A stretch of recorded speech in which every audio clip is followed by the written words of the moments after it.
Muchas gracias por la presencia aquí, muchas gracias al Consejo por su invitación, particularmente al profesor Francisco Díaz Fierros por invitarme a participar y a abrir, en cierto modo, esta jornada.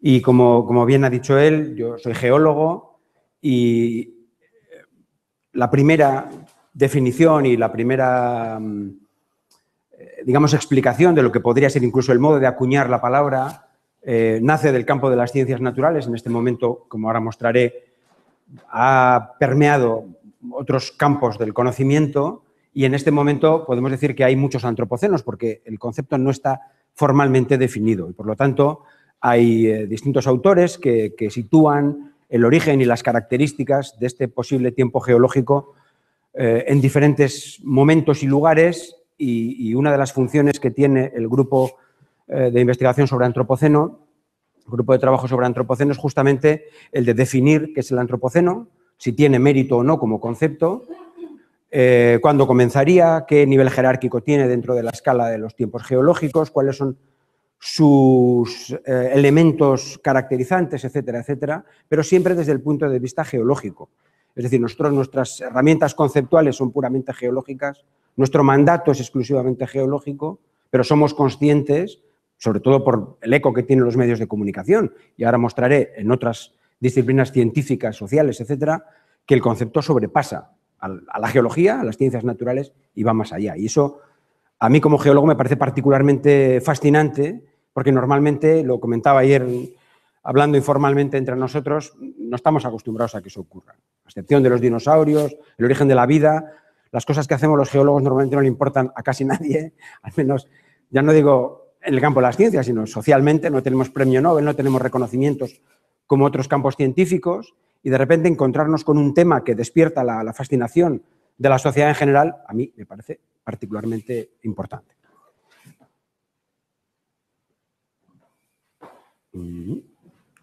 Sí.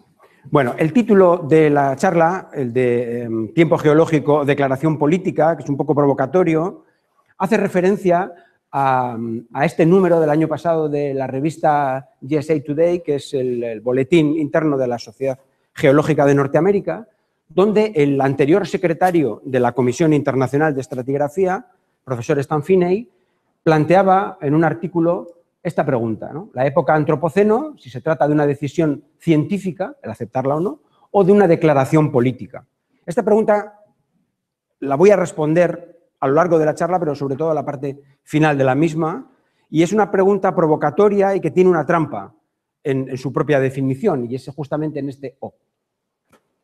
Pero iremos desgranando este tema. Pero vamos, la idea de la charla viene un poco inspirada en este número de esta revista, que es importante. Bueno, este es un diagrama producido dentro de un proyecto internacional, el proyecto Geosfera-Biosfera, donde se habla de los límites del sistema Tierra, los límites del planeta, y en el cual, como veis, hay una serie de elementos que caracterizan el funcionamiento de la superficie del planeta y, siguiendo un poco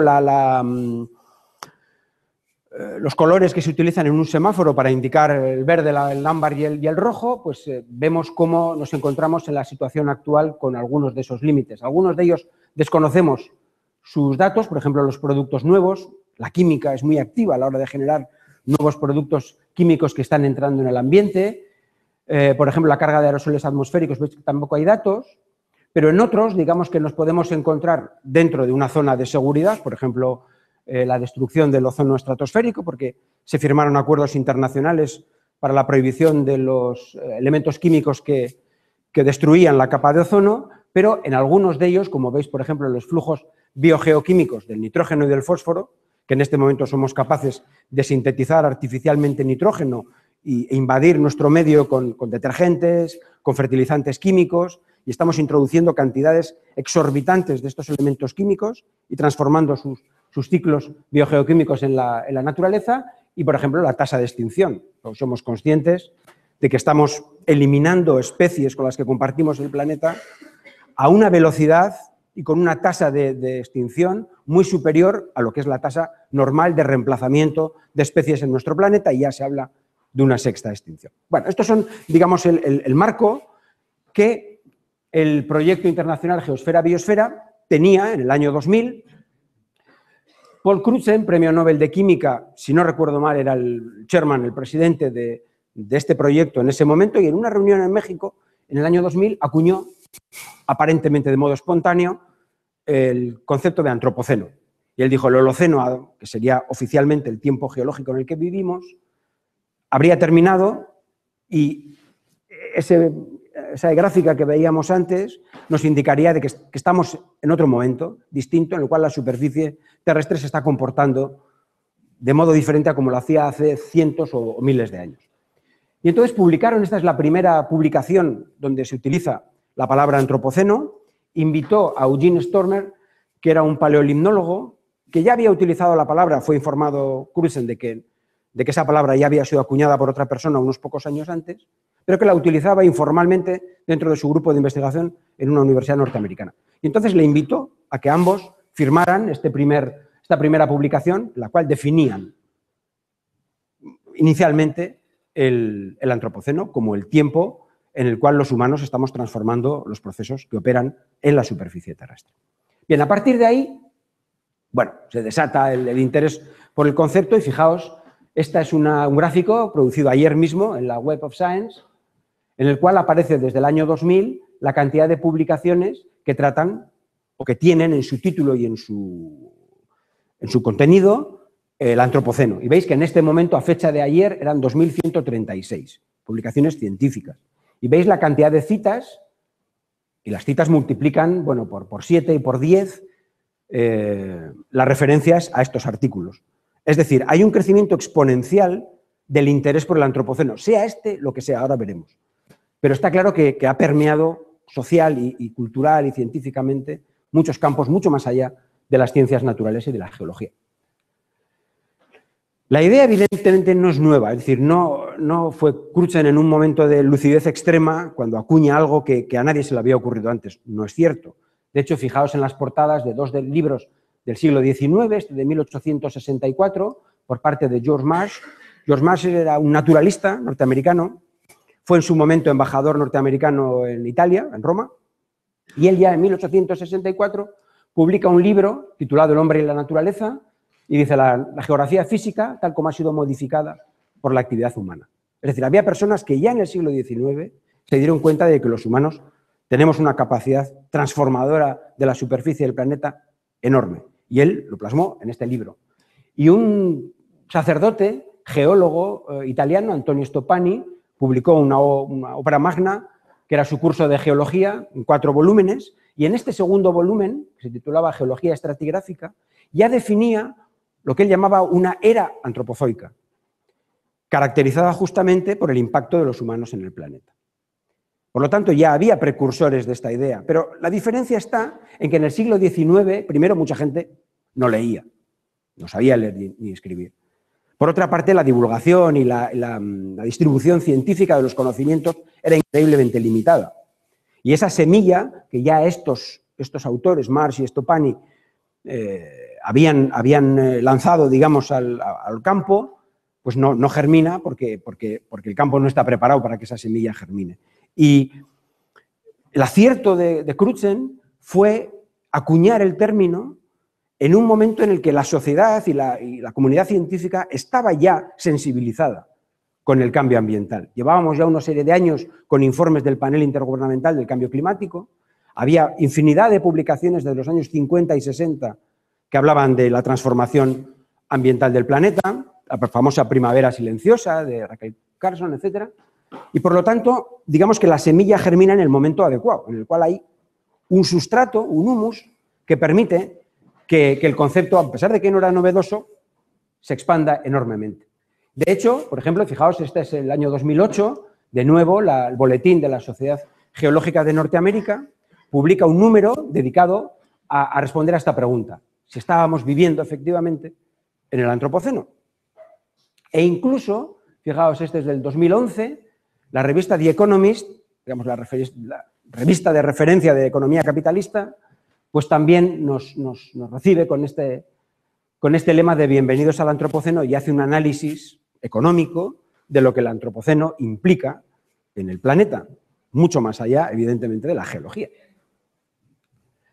Desde entonces, el interés por el antropoceno, acordaos, esas 2100 y pico publicaciones, pues han salido revistas exclusivamente dedicadas a debatir y analizar el concepto de antropoceno. Por ejemplo, esta Anthropocene que publica Elsevier, o de Anthropocene Review, o esta Elementa, que es una revista online que produce una universidad norteamericana, no sé si es la de Minnesota o Missouri o algo así. Pero, en fin, hay ya revistas científicas especializadas exclusivamente en este tema. Bueno, en el año 2011 se organiza la primera conferencia dedicada a debatir públicamente sobre este tema, igual que estamos haciendo nosotros hoy aquí. En el 2011, la Sociedad Geológica Británica organiza esta conferencia en la cual empiezan a discutir si se trata de una nueva época. Y en una revista anual que publica la propia Sociedad Geológica Británica, una revista que se denomina La Geología al servicio de la sociedad, desde el año 2014 tiene una página dedicada al antropoceno. Esto es importante por dos motivos.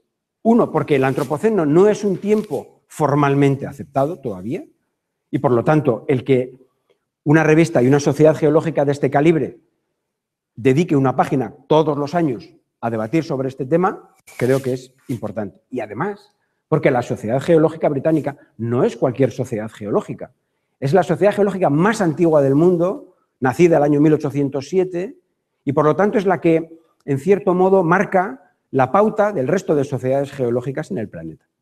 Entonces, que una sociedad tan veterana y tan acostumbrada, por aquí han pasado todos los grandes padres de la geología como ciencia, pues cualitativamente es realmente importante.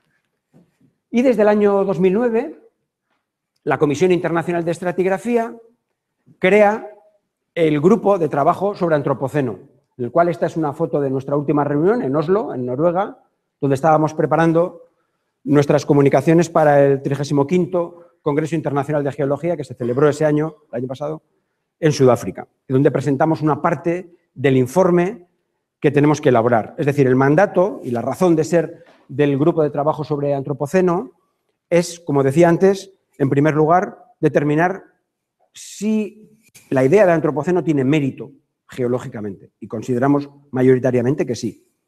Si lo tiene, ¿en base a qué elementos se puede definir el antropoceno? Y ahora os explicaré más o menos los elementos principales. Como todos los tiempos geológicos, ¿cuándo comenzaría? Y hay diferentes hipótesis que sitúan el inicio del antropoceno en diferentes momentos en la historia geológica de nuestro planeta. Y además de todo esto, ¿en qué nivel jerárquico podríamos situar el antropoceno? Si es una era, si es un periodo, si es una época, si es una edad. Y eso tampoco es baladí, porque implica el grado de importancia de los procesos que permitan definir el concepto. Y esto también lo mencionaré a continuación. Bien, pero todo esto, es decir, la situación en la geología con respecto al antropoceno no es rósea completamente. Es decir, hay personas, hay científicos dentro de la comunidad geológica que critican al antropoceno por diversas razones, consideran que no tiene mérito o consideran que el modo en que está trabajando la comisión o el grupo de trabajo no es el correcto.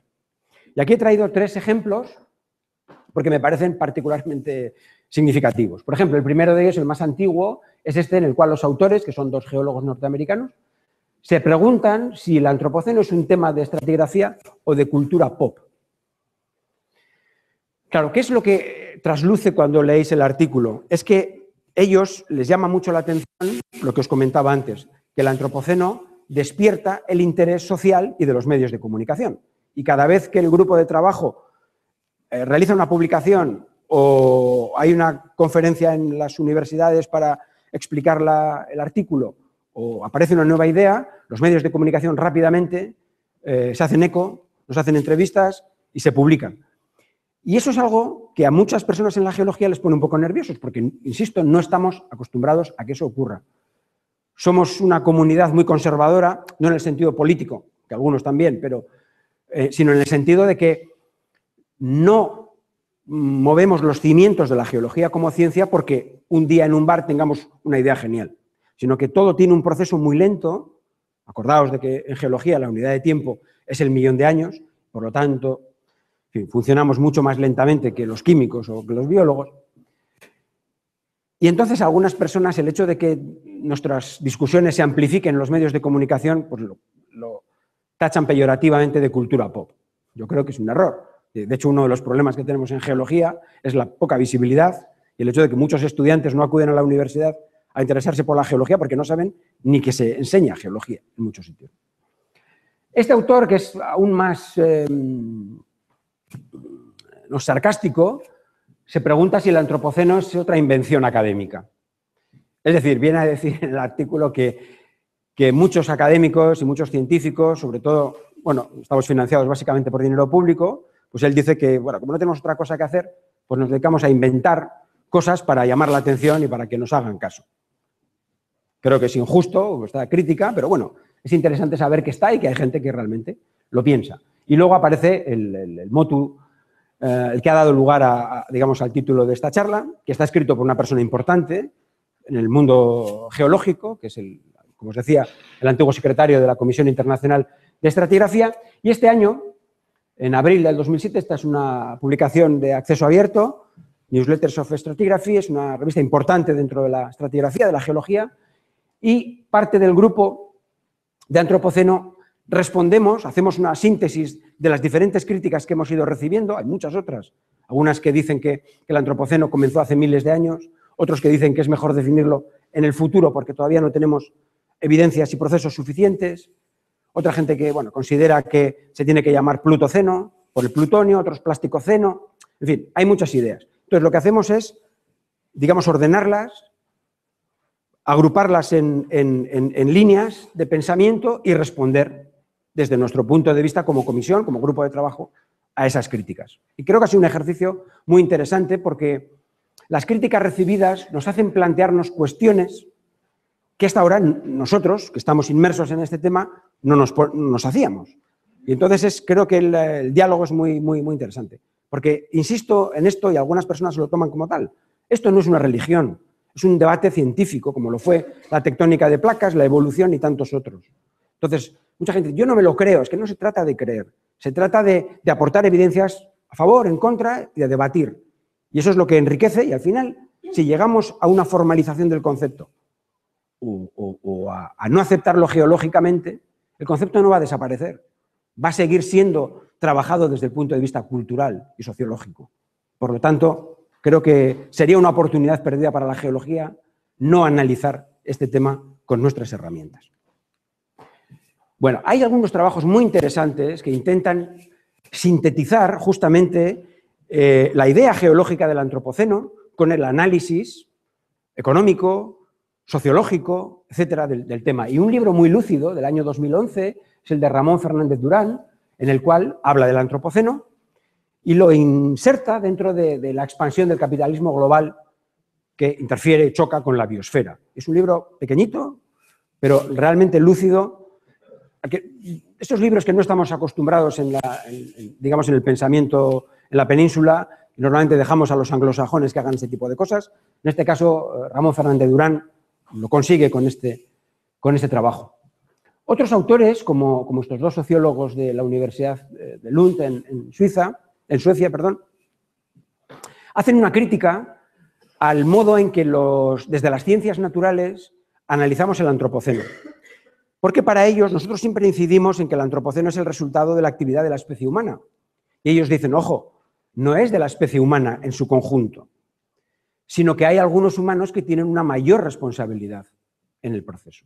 Y ellos, por ejemplo, hablan de que la responsabilidad que tiene un ciudadano de Malawi, por ejemplo, de un país africano, no es la misma que tiene un ciudadano norteamericano. Y que su impronta, su huella ecológica, su responsabilidad no es idéntica. Y por lo tanto, ellos creen o consideran que nosotros, dentro de las ciencias naturales, tenemos que tratar esa cuestión y no hablar de un término general de los humanos hacemos, los humanos somos, tal. Bien, otros pensadores como Ian Angus es también un pensador marxista canadiense y él en este y en el siguiente libro que ha publicado este año analiza también desde mi punto de vista de modo muy lúcido esa relación de la geología, del antropoceno geológico como tiempo geológico con la crisis del sistema Tierra y del capitalismo fósil, como él le llama, etcétera. Creo que es un ejercicio, a mí me fascina porque claro, tratan de temas con los cuales yo no tengo herramientas para analizarlo de ese modo, desde ese punto de vista, y me resulta muy iluminador, digamos, el poder ver eso que yo veo en las rocas o en los sedimentos analizado desde otros puntos de vista. Y luego este libro editado por Jason Moore, que no sé si es británico o norteamericano, en el cual diversos autores pues, se plantean la cuestión de si deberíamos de llamar a este tiempo el antropoceno o el capitaloceno, porque consideran lógicamente al capitalismo industrial como responsable de esto que estamos observando en la superficie terrestre. Pero insisto, nosotros en el grupo de trabajo sobre antropoceno no tenemos el mandato de trabajar sobre estas cuestiones que van más allá de la geología y además no tenemos las herramientas conceptuales para hacerlo. No somos nosotros los que tenemos que hacerlo porque no tenemos la capacidad ni el mandato para ello. El año pasado, el Fondo Mundial de la Naturaleza publicó un informe que yo, consideré que era importantísimo desde mi punto de vista, Planeta Vivo, en el cual, en un dossier de muchas páginas, analiza los problemas ambientales del planeta desde el prisma del antropoceno. Es decir, encaja todo dentro del marco conceptual, que sería el antropoceno. Y de hecho, ves que aparece aquí problemas. Esta es la portada y la contraportada, la biodiversidad, los riesgos, la resiliencia y el antropoceno como marco en el cual encajan esos problemas que se han definido en la revista. Y analiza incluso muchas páginas de contenido geológico, lo cual, insisto, es una novedad y es una organización muy importante a nivel planetario y este informe tuvo mucho eco en los medios ambientalistas y ecologistas. Bien, haciendo esta introducción, ¿qué entendemos por el antropoceno? Bien, tenemos aquí, voy a utilizar diversas publicaciones que hemos ido haciendo en el grupo de trabajo, donde analizamos diversas cuestiones. Por ejemplo, en esta, veis cómo medimos o cómo analizamos la influencia humana a lo largo del tiempo en el planeta desde nuestra perspectiva geológica. Veis el periodo cuaternario, los últimos 2,6 millones de años, que se caracteriza por muchos y continuos y muy intensos cambios climáticos, ambientales en consecuencia, y la aparición de diversas especies humanas, que lógicamente tenemos la capacidad de generar cultura y de interactuar con nuestro medio y de transformarlo. Y como veis aquí hemos definido 6 parámetros y veis en todos ellos que van evolucionando con un crecimiento desde su inicio a lo largo del tiempo hasta la actualidad, donde veis que el color es mucho más intenso, porque llevamos, es el momento en el que más intensidad hay en estos procesos. Por ejemplo, el de la tecnología humana. Los humanos inicialmente utilizábamos herramientas de sílex o de cuarcita, herramientas muy sencillas, tecnológicamente, pero que con el tiempo hemos ido variando hasta llegar a herramientas tan sofisticadas como estos artilugios que tenemos casi todos los presentes en el bolsillo. Un iPhone, que es prácticamente un ordenador con el que podemos conectarnos con cualquier persona del planeta, con casi cualquier persona del planeta, que ofrece unas posibilidades de una enorme cantidad de materiales que vienen de muchos lugares del mundo, en fin. Pero esa línea continua entre la pieza de sílex y esto existe y ha ido pasando por diversas etapas, que son las que define este gráfico utilizando el martillo como símbolo. La migración humana, una cosa que caracteriza a nuestra especie es nuestra capacidad para poblar y ocupar cualquier lugar del planeta, desde latitudes ecuatoriales hasta latitudes polares. Tenemos tecnología, podemos abrigarnos, podemos buscar soluciones técnicas, tecnológicas, para los problemas que tengamos que enfrentarnos. Frío, calor, huracanes, ascensos en el nivel del mar, etcétera, hasta un cierto punto, claro. Pero, en fin, tenemos la capacidad de ocupar cualquier lugar del planeta que nos interese por la razón que sea, por fines exploratorios como en Antártida o por fines de explotación de recursos. Por otra parte, lo que definíamos aquí como las costumbres, digamos, de los humanos modernos tiene que ver sobre todo con la vida en las ciudades. En este momento, más de la mitad de las personas del planeta vivimos en ciudades. Y esto no ha ocurrido nunca hasta hace, creo que una década. Que hasta entonces vivíamos en aldeas o en lugares más o menos comunicados entre sí, pero unidades pequeñas de población. Y en este momento, insisto, somos más de 7.200 millones de personas en el planeta, más de la mitad de nosotros vivimos en ciudades. Y eso tiene unas enormes implicaciones de concentración y de intercomunicación entre nosotros, como luego mencionaré.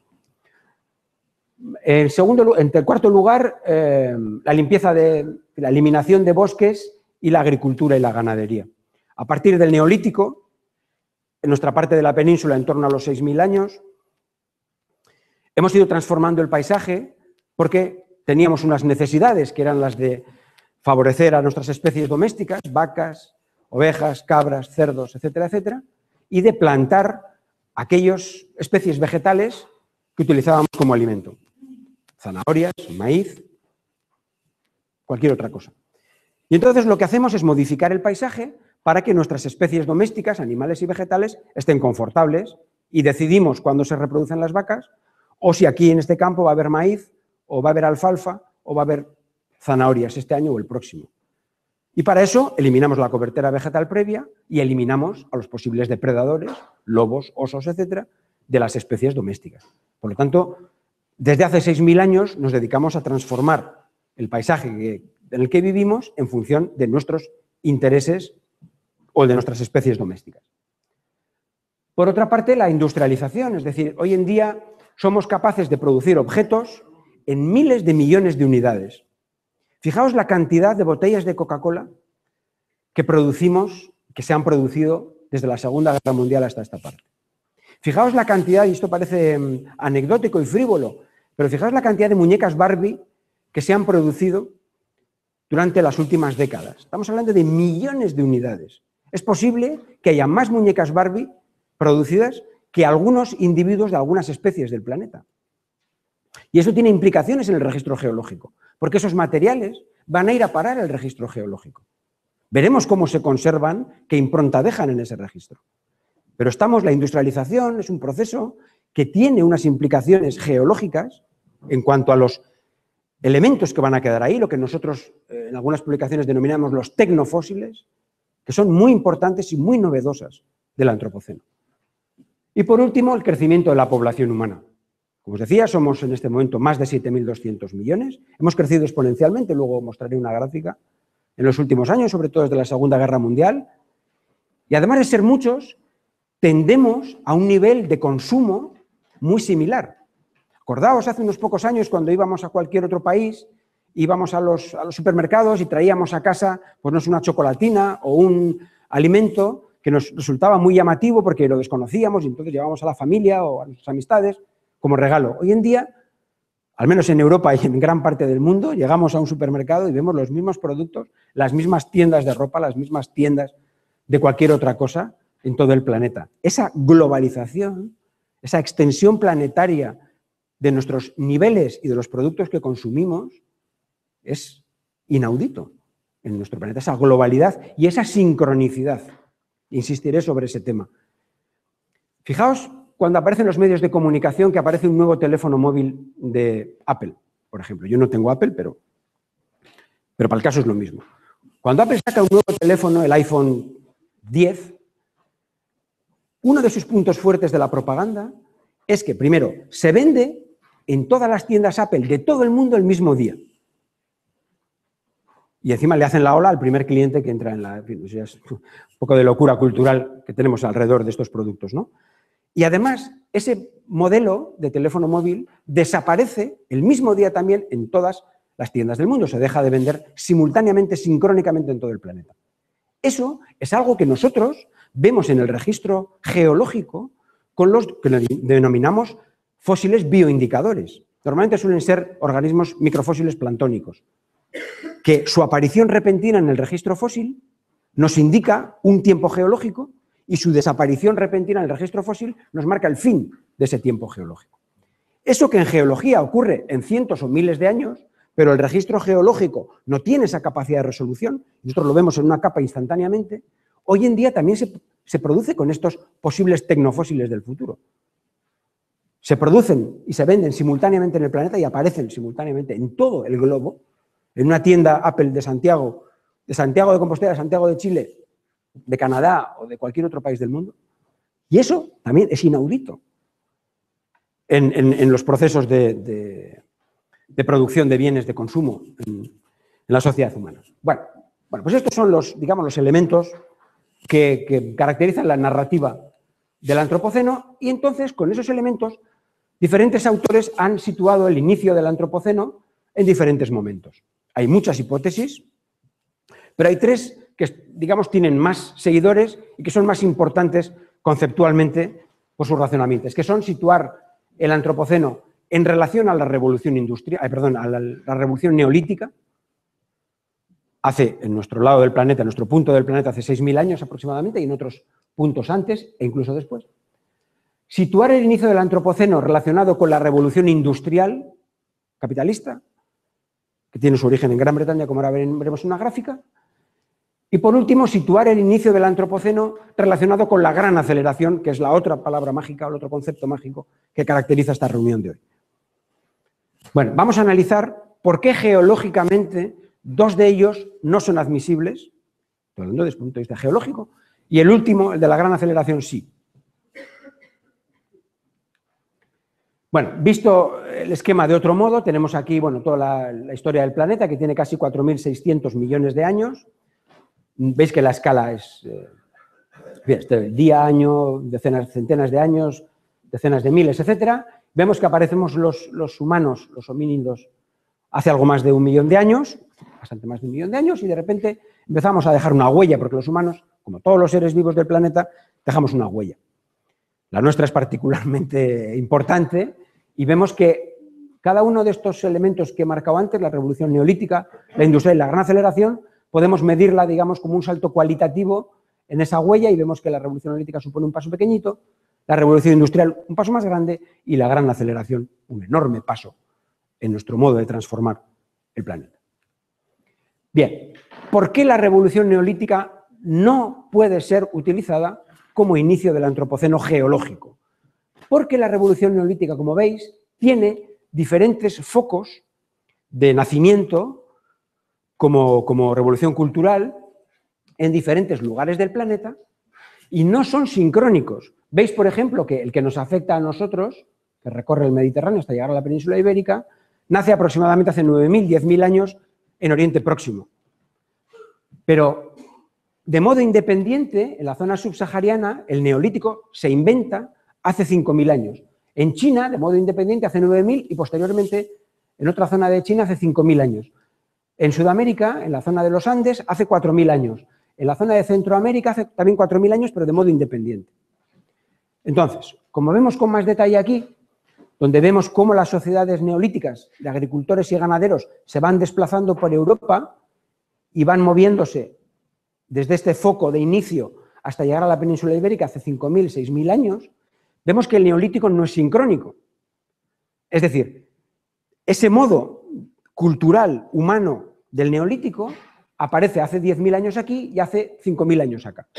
Un tiempo geológico no puede ser diacrónico, tiene que ser necesariamente sincrónico, porque no podemos tener al planeta como un planeta jurásico, por ejemplo, por decir un periodo geológico que todos conocemos, y que una parte del planeta haya entrado en el siguiente, que sería el Cretácico, y otra parte no.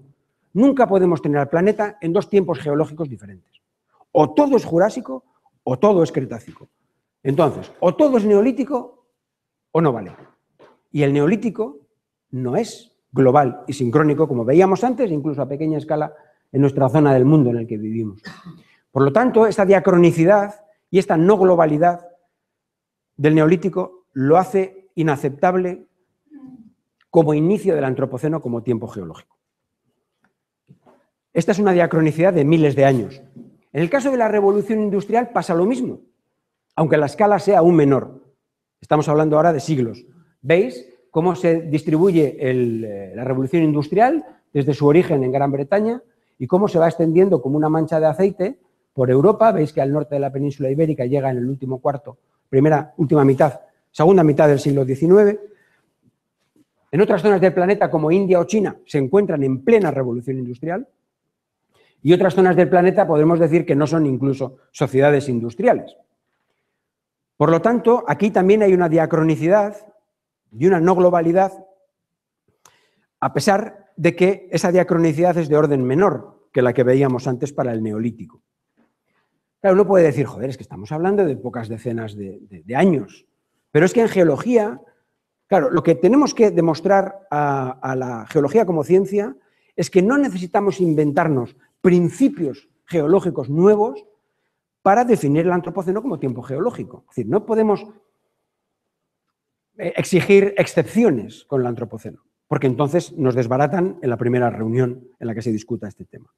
Por lo tanto, tenemos que utilizar las mismas herramientas con las que hemos definido el Jurásico, el Cretácico, el Carbonífero y otros tiempos geológicos.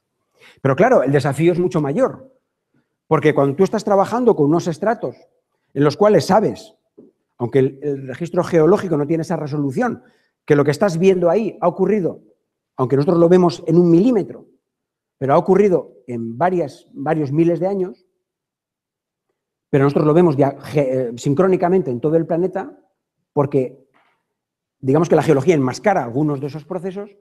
Cuando estamos trabajando en el antropoceno o en materiales muy recientes, claro, nosotros tenemos capacidad de medir las cosas en horas, en días, en años. Y por lo tanto tenemos que buscar elementos que definen el antropoceno que sean sincrónicos y globales con una exigencia y con un rigor que no tienen otros tiempos geológicos. Pero, desgraciadamente, o en algunos casos es positivo, tenemos que aceptar esa regla. Y entonces aquí es donde entra la gran aceleración. Y la gran aceleración nos brinda la oportunidad de definir el antropoceno como un tiempo geológico sincrónico y global. Fijaros en este gráfico que es muy conocido, que fue publicado por Stephen y colaboradores. Will Stephen es un miembro del grupo de antropoceno. Publicaron originalmente esta gráfica en 2011 y en 2015 publicaron con nuevos datos una readaptación de las gráficas, donde vemos que en color naranja a la izquierda aparecen una serie de tendencias socioeconómicas, es decir, de cosas que producimos los humanos, por ejemplo, el crecimiento exponencial de la población humana, el Producto Interior Bruto, el consumo de fertilizantes, la utilización de energía primaria, la población urbana, como os decía antes, la utilización del agua, la producción de papel, en fin, una serie de elementos que caracterizan la sociedad. ¿Veis que todos tienen una gráfica muy similar? Empiezan a ser exponenciales a partir de una línea, ¿veis? Que en todas las gráficas coinciden y que marca mediados del siglo XX.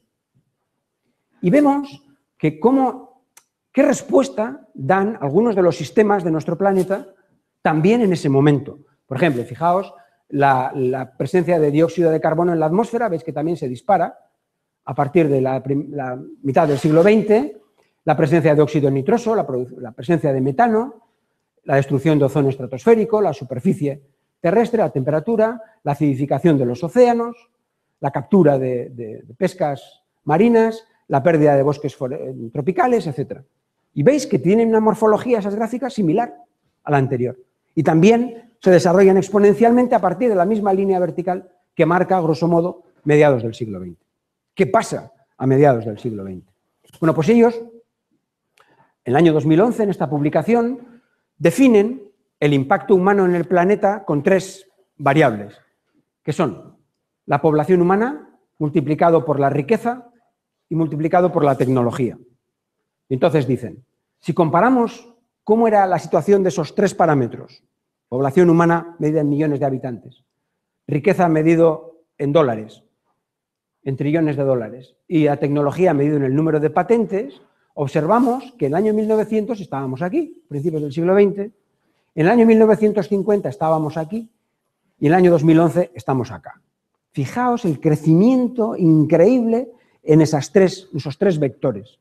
La población se dispara desde mediados del siglo XX, la riqueza que producimos medida en trillones de dólares se dispara también desde mediados del siglo XX, fijaos dónde está, y la tecnología medida en patentes también se dispara.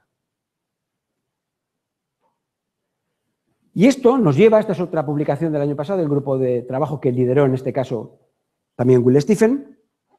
Intentamos mostrar de modo gráfico qué es lo que pasa con el planeta para analizar eso, la gran aceleración desde el punto de vista geológico. Y decimos lo siguiente.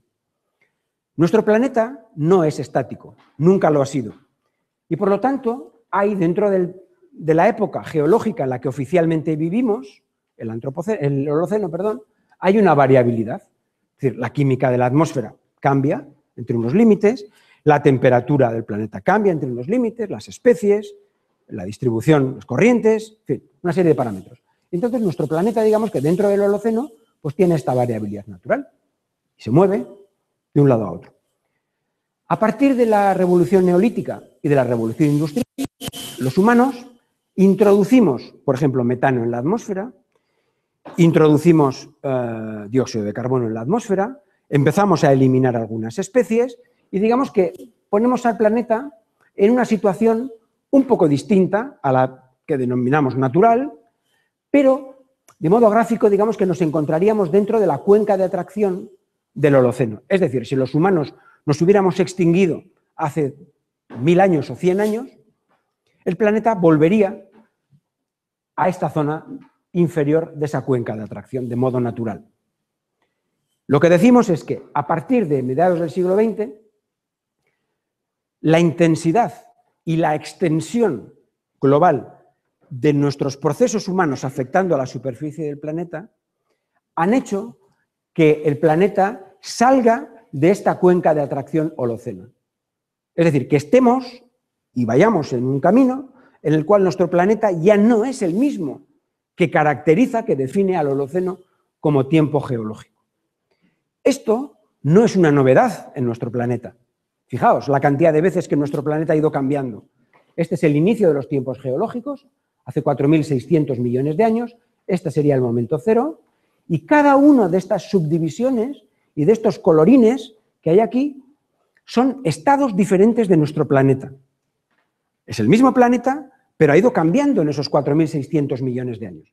Ha ido cambiando la química de la atmósfera, la química de los océanos, la distribución de continentes y océanos, los seres que forman la biosfera en nuestro planeta a partir de la gran explosión biológica del Cámbrico. Entonces, cuando observamos en el registro geológico cambios importantes, lo que hacemos es definir tiempos geológicos nuevos. Si ese cambio es importante, lo denominamos como una época. Si es más pequeño, lo denominamos como una edad. Si es más importante, es un periodo, y si es un cambio muy importante en el funcionamiento de nuestro planeta, sería una era geológica. Pero veis la cantidad de ellas que hay.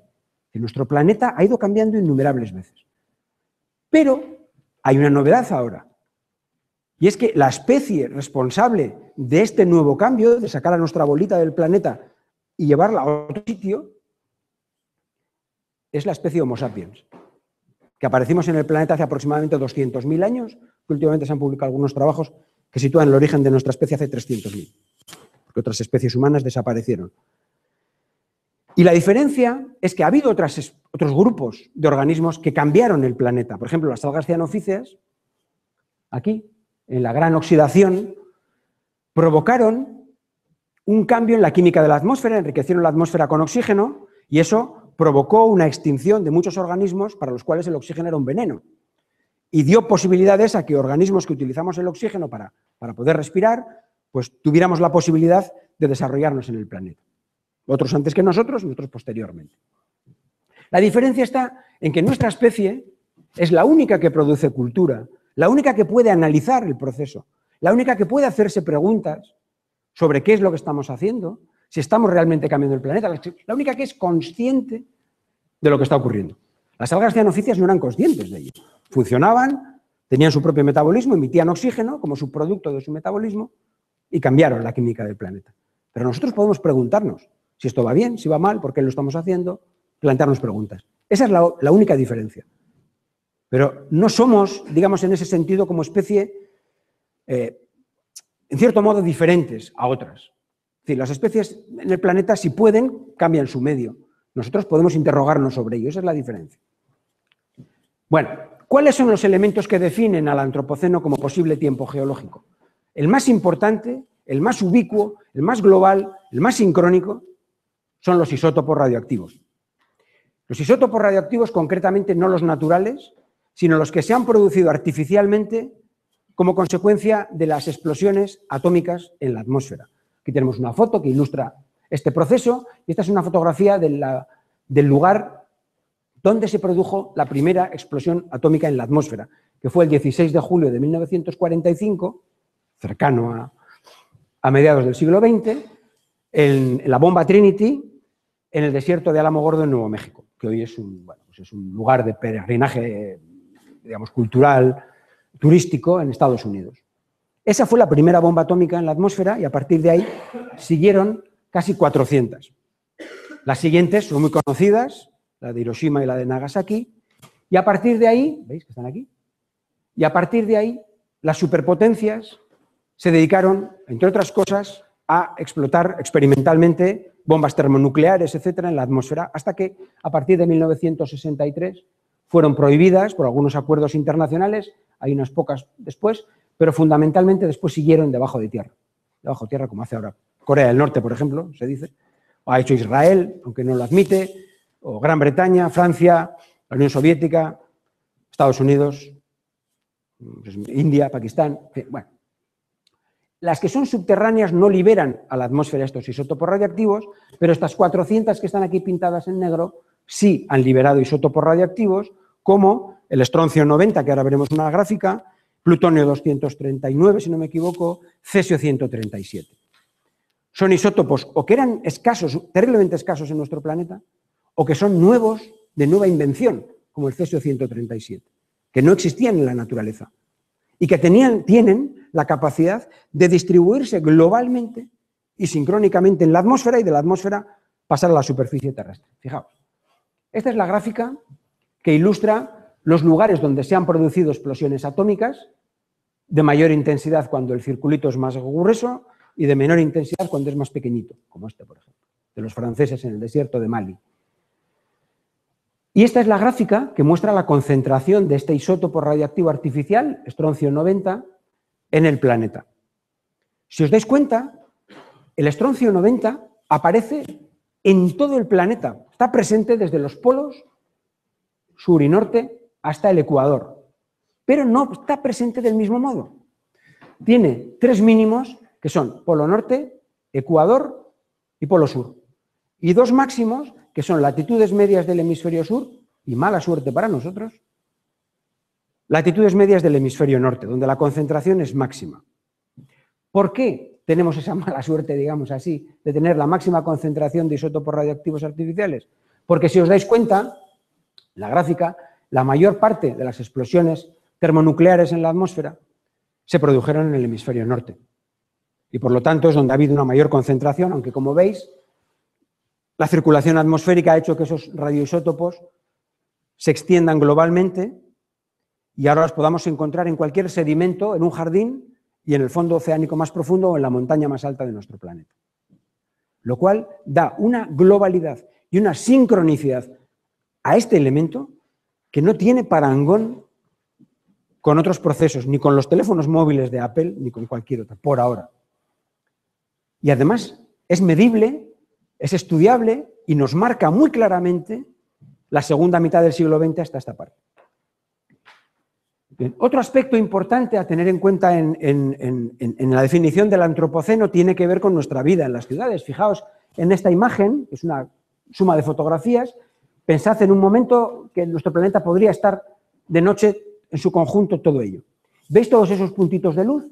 Y ahí es donde nos concentramos más de la mitad de la población humana, en esos puntitos de luz. Pero como os decía antes, además de estar ahí concentrados, estamos todos hiperconectados entre nosotros. Todos constantemente estamos mandándonos mensajes de un lado a otro del planeta. Es decir, esos casi 4.000 millones de personas estamos hiperconectados con nuestros aparatitos, teléfonos móviles, computadoras, etcétera, etcétera. De hecho, veis cómo aproximadamente en el año 2006-2007 tenemos más dispositivos conectados a Internet que personas en el planeta, pensando que hay personas que no tienen. Muy rápido, muy rápido. Bien, esa interconexión hace que cualquier elemento que inventemos, cualquier nuevo producto, sea un nuevo material o una nueva herramienta, se difunda globalmente. Y entonces se acuña el término de los tecnofósiles como esos fósiles, esos restos de actividad humana que van a quedar en el registro geológico, que hasta ahora podían ser piezas de sílex, pero que a partir de ahora van a ser, ya lo son de hecho, elementos muchísimo más sofisticados.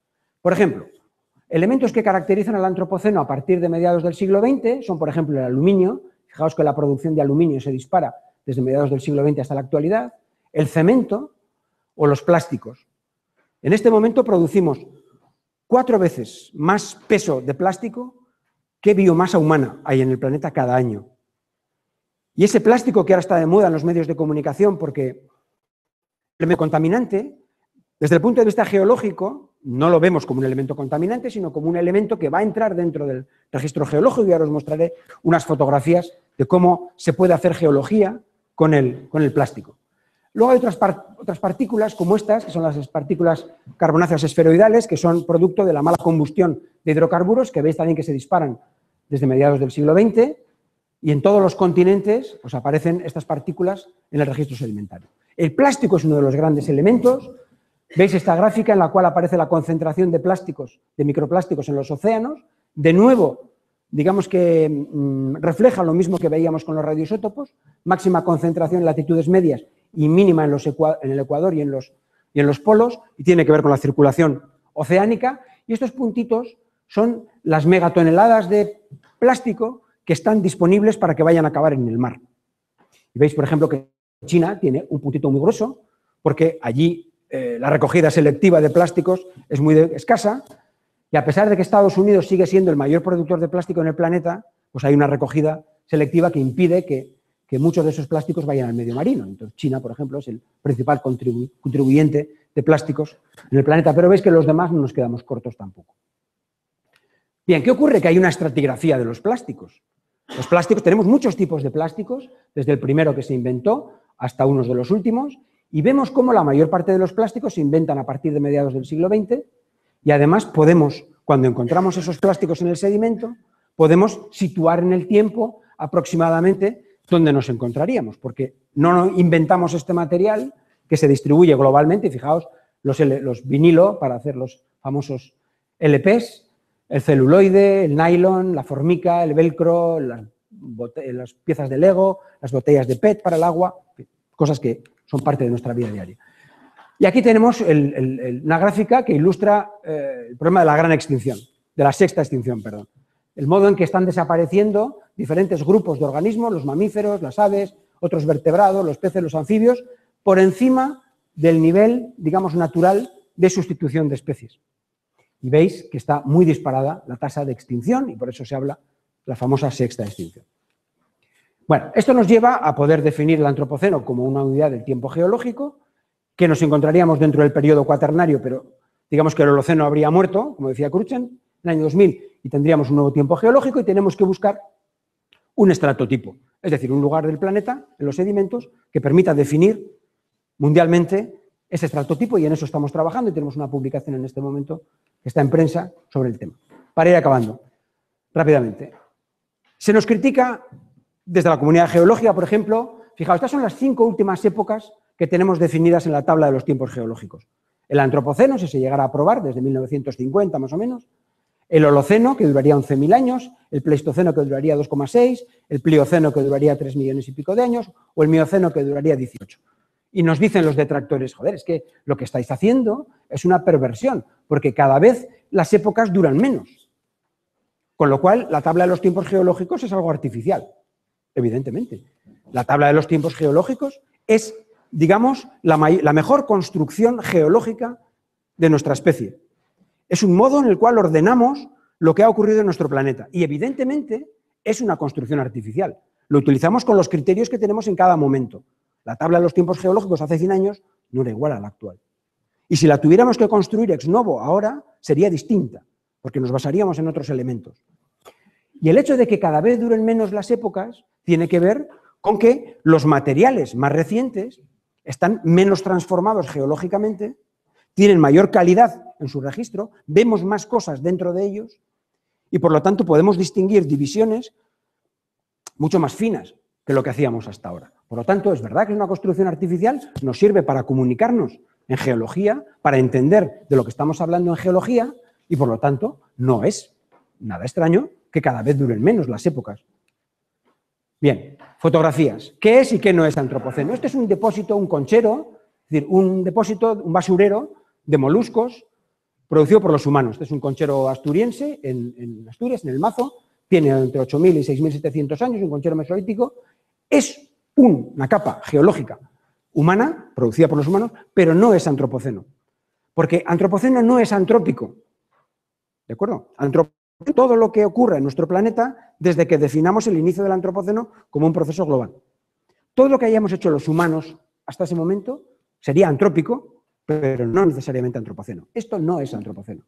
Bueno, esta es una foto de la ría de Bilbao en los años 40, para mostrar la industrialización, y si perforamos sondeos en el estuario y vemos los sedimentos, podríamos observar que desde mediados del siglo XIX, cuando se monta la industria pesada ligada al hierro, empieza a haber una serie de contaminantes y un pequeño impacto en los organismos microfósiles que viven ahí, pero a partir de 1950 los contaminantes, ¿veis?, se disparan todos ellos en su concentración en los sedimentos y desaparecen los organismos, y de hecho la ría de Bilbao fue un sitio azoico, solo vivían bacterias durante muchas décadas. Bien, pero además de esos sedimentos, los humanos somos capaces de generar rocas antropocenas que, desde mi punto de vista, fascinantes. Por ejemplo, esta que está aquí, a las afueras de la ría de Bilbao, estos depósitos, fijaros que hay unas rocas verticales de color blanquecino que tienen 30 millones de años, edad eocena. Y esta roca que está aquí es horizontal, esta es vertical, esta es horizontal, esta es blanquita, esta es oscurita, y vemos que dentro, fijaos que el espesor que tiene, con sus laminaciones, sus estratificaciones, y tiene una serie de elementos aquí dentro, algunos no se ven, de color naranja, que son ladrillos. Todo ese depósito oscuro son escorias de Altos Hornos. Pero no es un vertedero.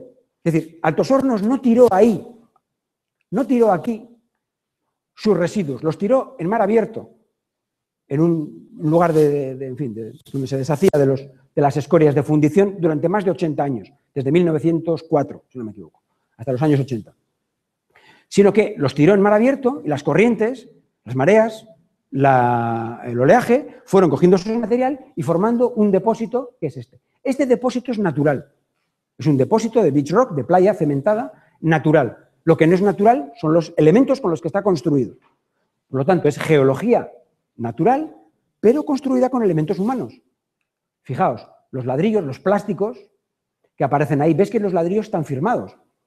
Es decir, son ladrillos que tienen un sello que nos indica quién los fabricó y en qué año se fabricaron. Son auténticos tecnofósiles. Sabemos que muchos de estos fueron fabricados por la industria local, pero otros fueron fabricados en Escocia por una fábrica en un pueblo que se llama Glenboig.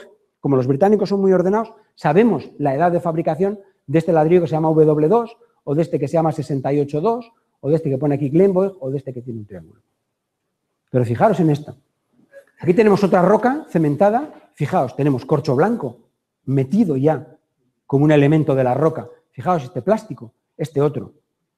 Es decir, el plástico ya entra como un elemento de la geología, como un tecnofósil que va a caracterizar a estos materiales que son muy recientes. Para acabar. Respuesta a la interrogante que nos hacía Stan Finney. ¿Es un tiempo geológico o es una declaración política? La pregunta tiene trampa, porque podría ser un tiempo geológico y una declaración política, lo mismo que es el cambio climático.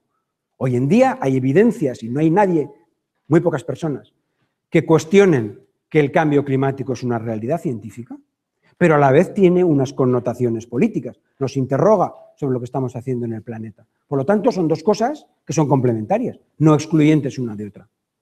Creemos que hay elementos suficientes geológicos, desde el punto de vista de la sincronicidad, de la globalidad, de los elementos, para aceptar y para definir un tiempo nuevo geológico que se llama antropoceno. En esa discusión estamos, pero lo importante, antropoceno no es antropozoico o antrópico. Ha habido diferentes especies humanas, ha habido diferentes niveles de impacto. Solamente a partir de mediados del siglo XX, con la gran aceleración, hemos hecho que ese impacto humano en el planeta ya no solamente sea contaminante, sino que trascienda y quede registrado durante cientos, miles o millones de años en el futuro del planeta. Muchas gracias.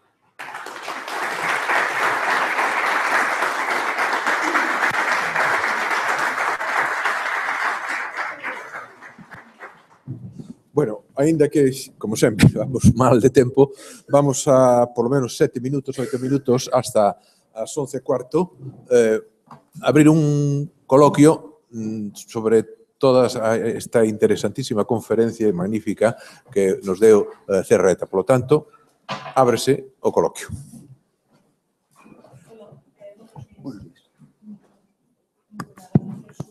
Maite, espera.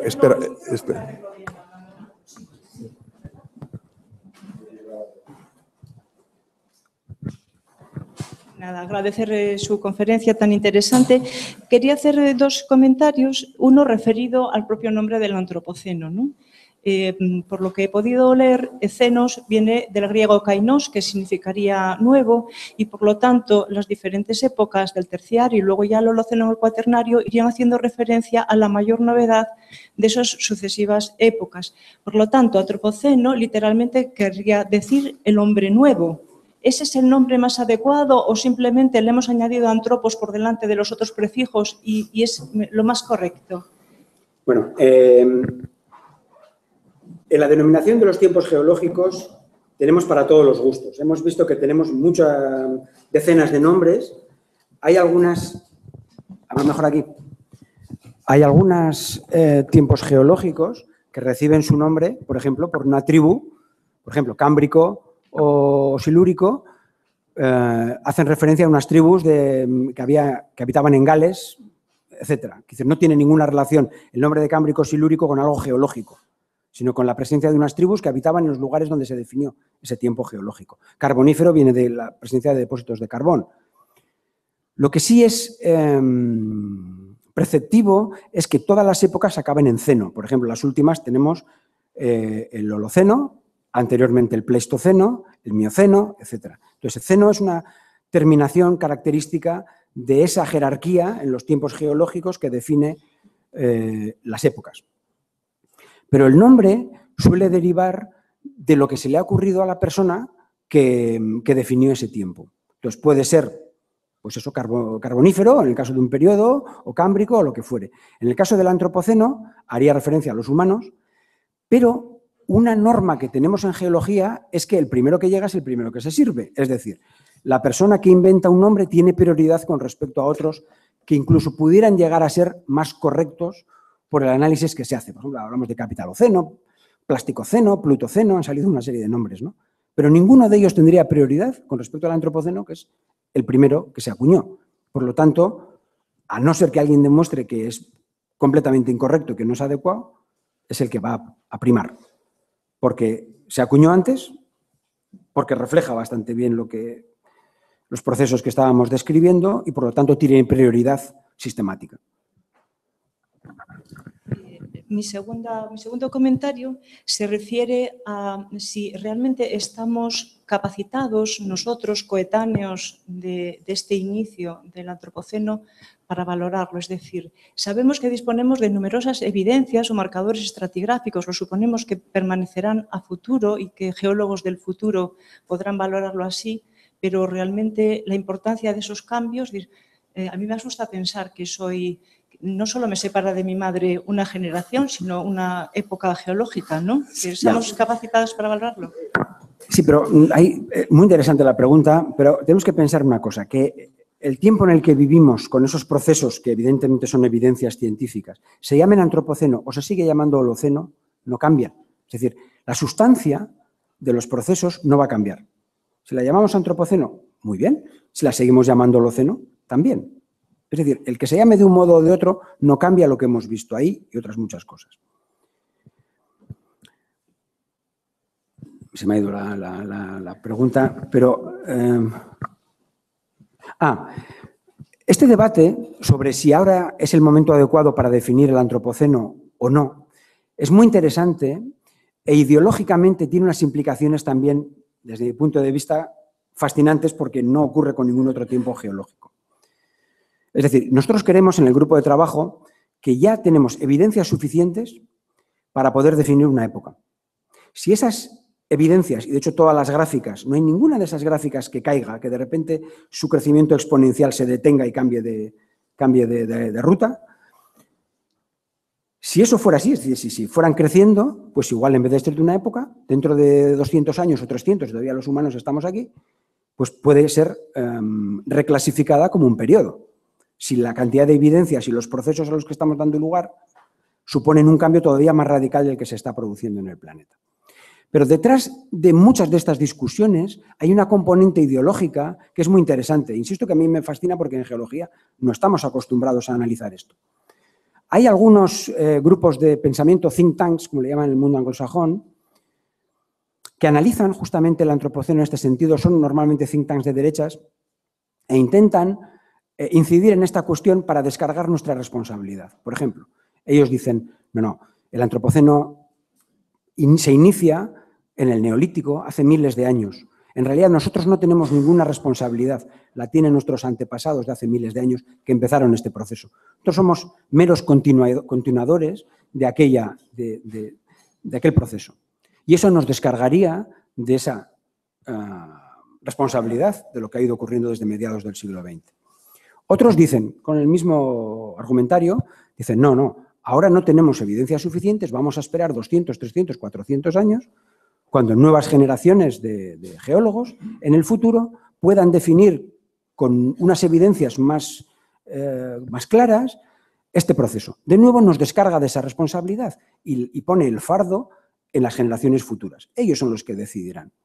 Entonces, detrás de esta discusión, que científicamente es interesante y de hecho la hemos tenido en algunas de nuestras reuniones, también hay, o puede haber, una cierta trasfondo ideológico con el fin de no enfrentarnos a algo que es el desafío por el cual nosotros estamos analizando nuestro papel en el planeta y nuestra repercusión ya no solamente en el medio ambiente, sino lo que se está acumulando geológicamente, que será preservable en cientos, miles o millones de años.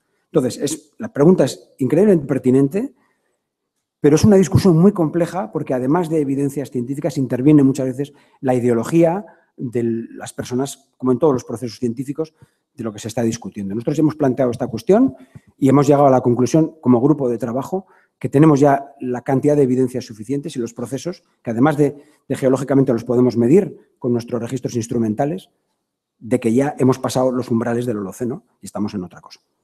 Bueno, unha pregunta nada máis. Despois, perdón, Felipe Criado, que levantou a man, despois da sesión, ao final da sesión de mañá vamos, espero, ter un espacio de media hora para debate.